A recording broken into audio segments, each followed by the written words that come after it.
All right, we're going to take you live now to Bulawayo, where Dudu Ramile, my colleague, is stationed. She's been tracking that leg of the story for us, and she joins us now live from that stronghold in Bulawayo of opposition leader Nelson Chamisa. Dudu, we've been tracking the responses around the election results just after midnight around the country, here at home and of course in Zimbabwe as well. Tell us what you're seeing in the industrial hub, Bulawayo. A very good morning to you, Michelle. Just behind me, we have a statue of Udatu Joshua Nkomo, and as he overlooks the city of Bulawayo Central this morning, it's almost as if nothing had happened last night, Michelle. Let's just replay some of the scenes that we saw here in Bulawayo Central. When that announcement was made, we were standing where revelers were, who were sort of having a gathering and having a party, if you like, and when that announcement was made, no one clapped, no one was excited. There was almost no difference in terms of what had happened there. That goes down to the issues that people of Bulawayo Central here have. People saying that not much will change for them, because for them to be able to do anything, they can't do it here in Bulawayo Central. They still have to travel to Harare. That's because of that centralized government system.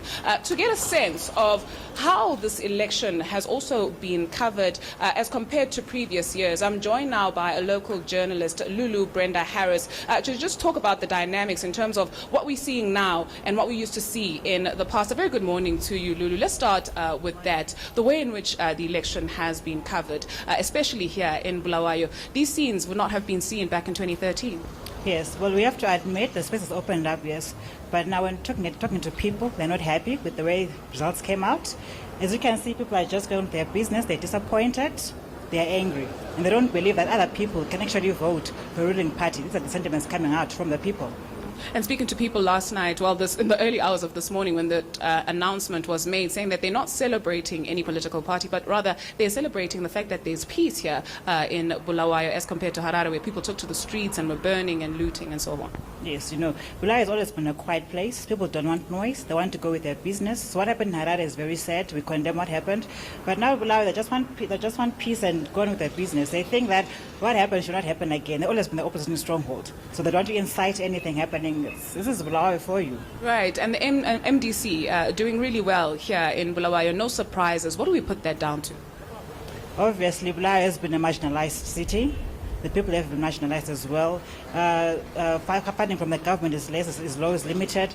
So people always will support someone who think they'll bring them change. They want change. And so for them to vote for ZANU-PF, which hasn't brought them that change, it won't happen anytime soon.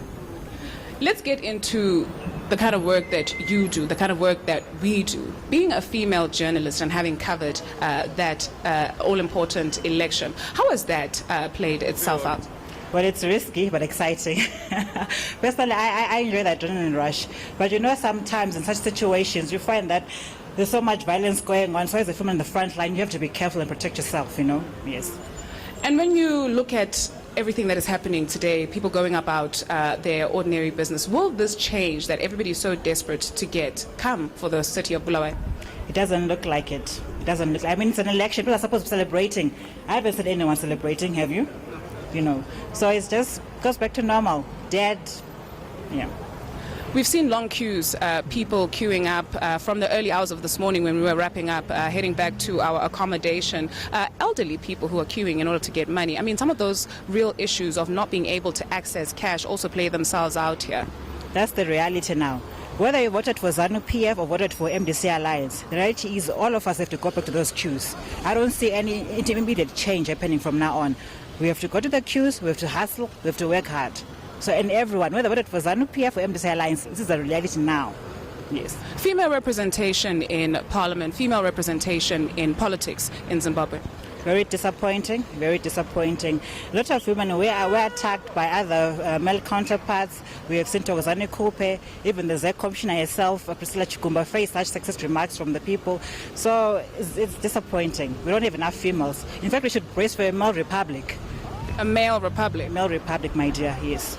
Thank you very much, Lulu Brenda Harris. Disappointment Michelle, here in Bulawayo City, because for people here, they believe that not much has changed, not much will change as well. And for Lulu, she's a female journalist here, and it's been very interesting to watch the dynamics in terms of the space, very male-dominated space as well. And when you look at that, it also translates at the higher echelons of leadership in the country. Whether that will change or not in the future, it only remains to be seen. Yeah, absolutely. Well, thanks as always for that. Dudu Ramile is in Bulawayo for us as we continue tracking the story of Zimbabwe following those watershed elections and, of course, the release of those results just after midnight last night.